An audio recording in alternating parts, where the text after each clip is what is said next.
ఎక్కువ స్టెప్లు వేసేకండి, బోన్లు ఎగిరి బంగాళాఖాతంలో పడతాయి. అబ్బా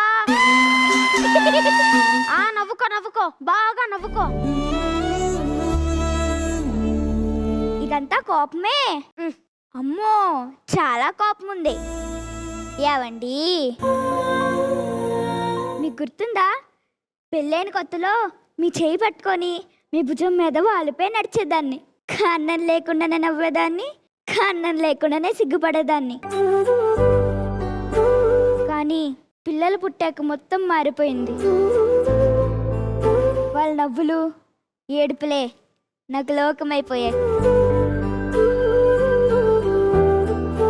అవును, పిల్లలు కన్న వాళ్ళని కమ్మేసే మైకం. ఏమన్నారు? ఏం లేదు, ఏదో చెప్తున్నా కదా, చెప్పు. ఏమండి మీకు గుర్తుందా, చిన్నప్పుడు పెద్దోడు నన్ను అమ్మా నువ్వు సౌందర్యలా ఉన్నావు అనేవాడు. ఆహా, మరి చిన్న నన్నేమన్నాడో తెలుసా? నాన్న హోలా అందరికి సోలో అందగడివి అమ్మని ఎలా చేసుకున్నా నాన్న అని అన్నాడు. గుర్తులేదా? మీరు ఇలాగే మాట్లాడండి, నేను పెద్దోడికి ఫోన్ చేస్తాను. ఓసే ప్లీజ్, పెద్దోడికి మాత్రం ఫోన్ చేయమాక, నీకు దండం పెడతాను. నీ పని చెప్తాను, ఆగండి. బా సరే, పెద్దోడు చెప్పినట్టు నువ్వు సౌందర్యలాగానే ఉన్నావు. ముందు ఫోన్ పెట్టేసేయ్. నీ పని చెప్తాను, ఆగండి ఆగండి. తర్వాత ప్రయత్నించండి.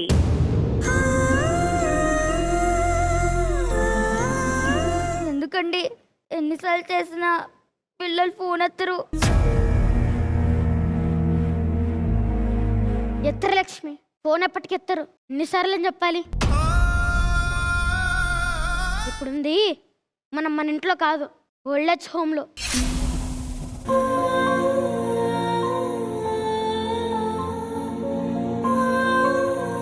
ఎదిగిన కొడుకులుండి కూడా ఇక్కడే ఉండాల్సి వస్తే ఇప్పుడు అర్థమవుతుంది. పెద్ద పెద్ద ఇల్లులు కట్టించడం కంటే పిల్లల మనసులో చోటు సంపాదించడం చాలా కష్టం.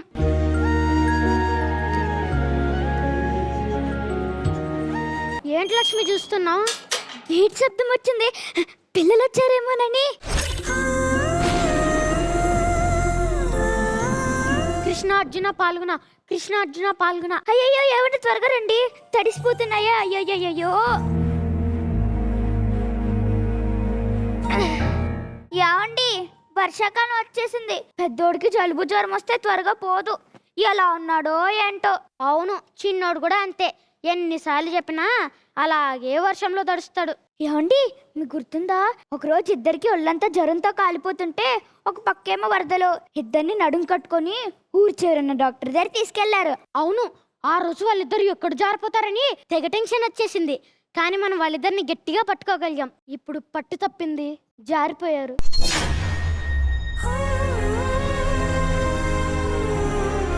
ఏమండి పెద్దోడిని వర్షంలో బయటికి వెళ్ళొద్దని చెప్పాలండి, ఒక్కసారి ఫోన్ ఎత్తితే బాగున్ను. అబ్బా, పొద్దున్న లేచిన దగ్గర నుంచి రాత్రి నిద్రపోయే వరకు ఎప్పుడు ఫోను ఫోను ఫోను. ఇంకా ఎన్ని రోజులు నన్ను ఇలా?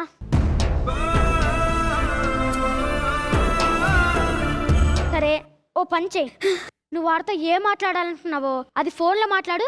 నేను ఇక్కడ నుంచి నువ్వు వాడలా నీతో మాట్లాడతా. ఏమన్నారు? నేను ఫోన్లో మాట్లాడితే మీరు ఇక్కడ నుంచి మన పిల్లల్లో మాట్లాడతారా? బాగుందండి, చాలా బాగుంది. అక్కడికి వెళ్ళండి వెళ్ళండి.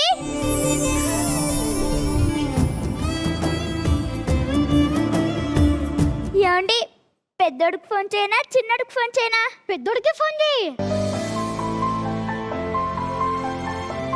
హలో పెద్దోడా? అమ్మా,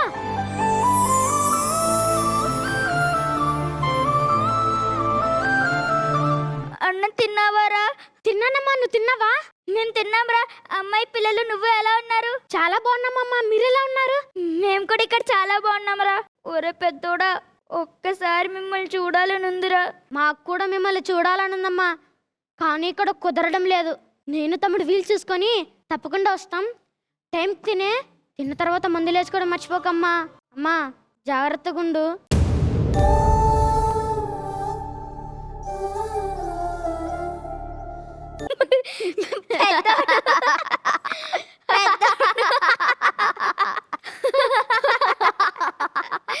ఏమండి నిజంగా ఈ మాటలన్నీ నిజమైతే ఎంత బాగున్నావు కదండి. అవన్నీ నిజమవుతాయో లేదో తెలియదు కానీ లక్ష్మి, ఫోన్ మాట్లాడిన 2 నిమిషాలు నీ మొహంలో వచ్చిన ఆనందం ఎప్పుడు చూడలేదు తెలుసా? మళ్ళీ ఏంటి లక్ష్మి లక్ష్మి చూస్తున్నావు? పిల్లలు వచ్చారేమో అని. వాళ్ళు ఎప్పటికీ రారు లక్ష్మి, రారు. ఏమండి, మీకు ఒకటి చెప్తాను, గుర్తు పెట్టుకుంటారా? ఒకవేళ మీకంటే ముందు నేనే వెళ్ళిపోతే గేటు వైపు చూడడం మాత్రం ఆపకండి. మన కోసం ఎప్పటికైనా మన పిల్లలు వస్తారండి. ఎదురు చూస్తే వస్తారా? మనం రోజు ఎదురు చూస్తే ఒకరోజు మన ఊహలే మనల్ని పలకరించడానికి వస్తాయండి. ఈరోజు వాళ్ళు వస్తే బాగుండు. ఎందుకు? ఇవాళ మీ పుట్టినరోజు. పుట్టినరోజు? శ్రీవారు, మీ పుట్టినరోజుని పెద్దోడు ఎలా సెలబ్రేట్ చేశారో గుర్తులేదా? గుర్తు లేకపోవడం ఏంటి లక్ష్మి? ఆ రోజు రాత్రి 12కే నన్ను నిద్ర లేపారు. రూమ్ అంతా బెలూన్స్తో డెకరేట్ చేశారు. రంగురంగుల కాగితాలు ఎగరేశారు. కేక్ మీద నాన్న ఐ లవ్ యూ అని నా పేరు మీద కేక్ తీసుకొచ్చారు. పెద్దోడు నా మొదటి జీతం రోజు నీ బర్త్డే అవడం నాకు చాలా ఆనందంగా ఉందని ఇదిగో ఈ వాచ్ గిఫ్ట్గా ఇచ్చాడు. ఇప్పటికి గుర్తుగానే పెట్టుకున్నా. చిన్నోడు వాడు పాకెట్ మనీతో నాకు షర్ట్ కొనిచ్చాడు. నీకు కూడా పట్టుచీర కొనిచ్చాడు, గుర్తులేదా? ఆ రోజు బర్త్డే ఎంత ఘనంగా జరిగిందో, ఎంత బాగా. పిల్లలతో పుట్టినరోజు జరుపుకోవాలని ఉందా అండి? అవును, కానీ ఏం చేస్తాం, వాళ్ళు రారు కదా. వాళ్ళు ఎప్పటికీ రారు. ఒరే పెద్దోడా, చిన్నోడా, అక్కడే ఆగిపోయారంట్రా, లోపల రండి. చిన్నోడా, కేక్ తీసుకొచ్చావు కదా, ఆ కేక్ మీద ఐ లవ్ యూ నాన్న అని రాయించావు కదా, మీరేంటండి అలా చూస్తున్నారు? అదిగో పెద్దోడు, ఇదిగో చిన్నోడు మీ పుట్టినరోజు చేయడానికి వచ్చారు. రే పెద్దోడా, బాగున్నావా? చిన్నోడా, బాగున్నావా? పెద్దోడు గులాబ్ జామ్ అంటే ఇష్టమే, వాడు గులాబ్ జామ్ చేయి. చిన్నోడికి పాయసం చేయి, అందులో కొద్దిగా బాదం పప్పులే. వాడికి బాదం పప్పులు అంటే చాలా ఇష్టం. ఏంటి అలా చూస్తున్నారా? కేక్ వద్దాం. చిన్నోడా, ఆ కేక్ ఇవ్వు. ఏమండి, కట్ చేయండి. Happy birthday to you. నాకే కదా? నీకెందుకు పెడతా? నాకు పెద్దోడు అంటేనే ఇష్టం, పెద్దోడికే పెడతా. ఇదిగోరా పెద్దోడా.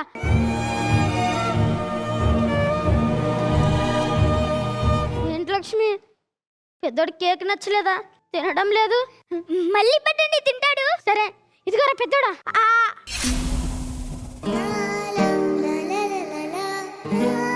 చిన్నోడు కూడా పెట్టండి. ఇప్పుడు నాకే కదా? నీకెందుకు పెడతాను? నేను తింటాను.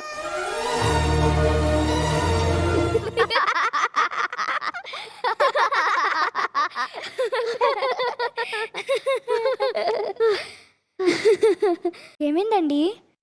లక్ష్మి, పెద్దోడు రాలేదని వాడి బదులు నువ్వు నాకు కేక్ పెట్టావు. రేపు పొద్దున్న నేను చచ్చిపోతే నాకు తలకరివి కూడా నువ్వే పెడతావా?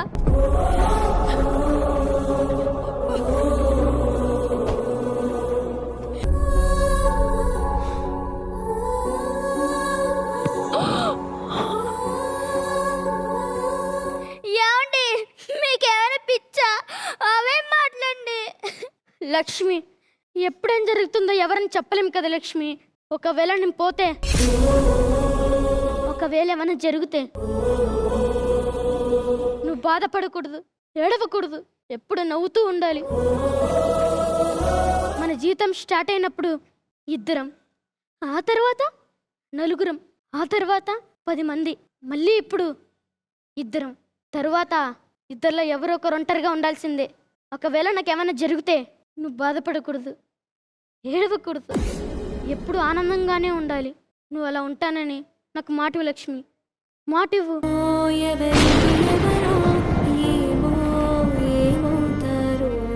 నీతో అక్కడ వరకు నిలిచేదెవరో, ఎవరో ఎవరికి ఎవరో ఏమో ఏమవుతారో.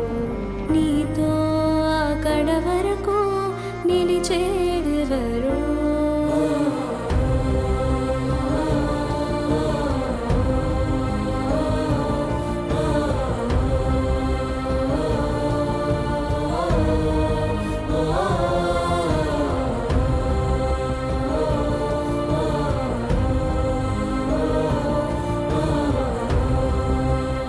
లక్ష్మి, నేను లేకపోతే నువ్వు ఎలా ఉండాలో నేను నీకు చెప్పాను. నువ్వు లేకపోతే నేను ఎలా ఉండాలో నువ్వు నాకు చెప్పలేదు కదా లక్ష్మి. నేను ఎలా బ్రతకాలి ఇప్పుడు? నేను ఎలా బ్రతకాలి? ఏవండి, మీకంటే ముందు నేనే వెళ్ళిపోతే గేటు వైపు చూడడం మాత్రం ఆపకండి. మన కోసం ఎప్పటికైనా మన పిల్లలు వస్తారండి.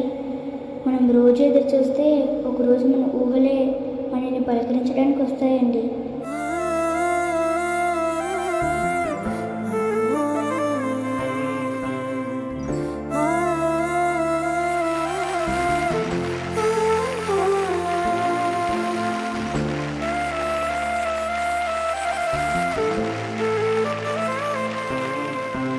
శ్రీకాంత్ అన్న, ఎప్పటి నుంచో తెలుసు మీరు, కానీ ఎప్పుడు ఇలా చూడలేదు, ఎప్పుడు కూడా ఇలా చూడలేదు. నేను బాగా కనెక్ట్ అయ్యాను.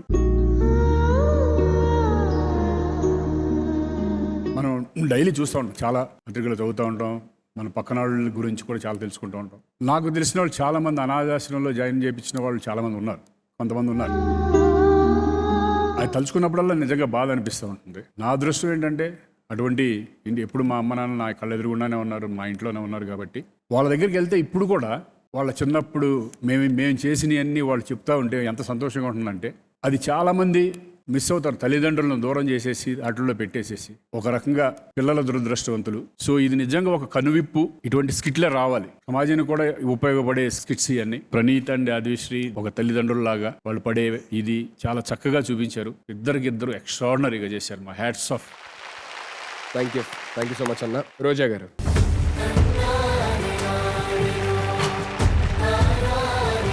ఇద్దరు క్యారెక్టర్లో జీవించేశారా. Thank you ma'am. మేము ఎన్ని సినిమాలు చేస్తుంటాము, ఇది యాక్టింగ్, ఇది స్క్రిప్ట్ అని తెలిసినా కూడా మేము ఏడ్ చేసాము అంటే మీరు ఎంత బాగా చేస్తుంటారు చెప్పండి. ఎంత రియాలిటీగా ఉంది. నిజంగా తల్లిదండ్రుల్ని అనాథాశ్రమంలో వదిలిపెట్టిన వాళ్ళు, వదిలిపెట్టాలి అనే ఆలోచన ఉన్నవాళ్ళు ఇది చూసి బుద్ధి తెచ్చుకొని ఆ ఆలోచనని మానుకుంటారని మనస్ఫూర్తిగా కోరుకుంటున్నా. అసలు ఈ ఏజ్ లో ఇంత బరువైన పాత్ర, దీని గురించి నీకు అవగాహన ఉండి చేసావా లేకపోతే మీ మెంటర్ నేర్పించేసావో తెలియదు, కానీ నిజంగా ఎక్స్ట్రాడినరీగా చేశారు. Thank you ma'am. God bless you, love you. Anil sir. Praneeth, నీలో వెర్సటైల్ యాక్టర్ ఉన్నాడు, అది నీకు గాడ్స్ గిఫ్ట్. ఒకప్పుడు సీనియర్ యాక్టర్స్ చేసేవాళ్ళు, డ్రామా చేసేటప్పుడు చాలా న్యాచురల్గా అనిపించేది. ఎస్వి రంగారావు గారు చేసిన, సత్యనారాయణ గారు చేసిన, వాళ్ళు చేస్తుంటే మనకి ఆటోమేటిక్గా వాళ్ళు నటించేది అని తెలిసినా కూడా మనం ఎమోషన్ అయిపోతూ ఉంటాం. సో నీలో ఆ స్కిల్ ఉంది, అదేంటో తెలియదు. So credit goes to you. నీలో ఆ టాలెంట్ లేకపోతే మెంటర్స్ చెప్పినది నీకు రాదు. All the best. అండ్ యాద్విశ్రీ, అన్ని ఇప్పుడు దాకా నవ్వించి నువ్వు కూడా మంచి ఒక టచింగ్ ఉన్న ఒక ఎమోషనల్ రోల్ ఇది. చాలా బాగా చేసావు, చాలా మెచ్యూర్డ్గా చేసావు, చాలా పెద్దవాళ్ళు ఫీల్ అయినట్టు ఫీల్ అయ్యావు. డ్రామా జూనియర్స్లో పిల్లలు నవ్వించడమే కాదు, మనసును కదిలించగలరు, అవసరం ఉంటే ఎమోషన్స్తో వాళ్ళ కన్నీళ్ళు కూడా తెప్పించగలరు అన్నంత ఇదిగా ప్రూవ్ చేశారు మీరు. బాగుంది. ఒక చిన్న సోషల్ అవేర్నెస్, ఒక సోషల్ మెసేజెస్తో చేయడం చాలా బాగుంది. రాసిన రైటర్స్, తల్లిదండ్రుల్ని ప్రేమగా చూసుకొని కొడుకు ఎవడైనా సరే వాడు నరకానికి వెళ్ళక్కర్లా, వాడు ఎక్కడుండే నరకాలు చూసి వెళ్తాడు. చాలా మంది ఉంటారు కదా, మనం పిల్లలుగా ఉన్నప్పుడు మనల్ని తల్లిదండ్రులు ఎలా చూసుకున్నారో ఒక ఏజ్కి వచ్చేసరికి తల్లిదండ్రులు మనకు పిల్లలా చూసుకోవాలి. ఆ అవేర్నెస్ చాలా మందికి ఉండే ఉంటుంది, బట్ లేని వాళ్ళు మాత్రం డెఫినెట్గా అలా చూసుకోవడం అనేది మన బాధ్యత. I'm feeling very proud. I'm taking care of my parents. I love my parents.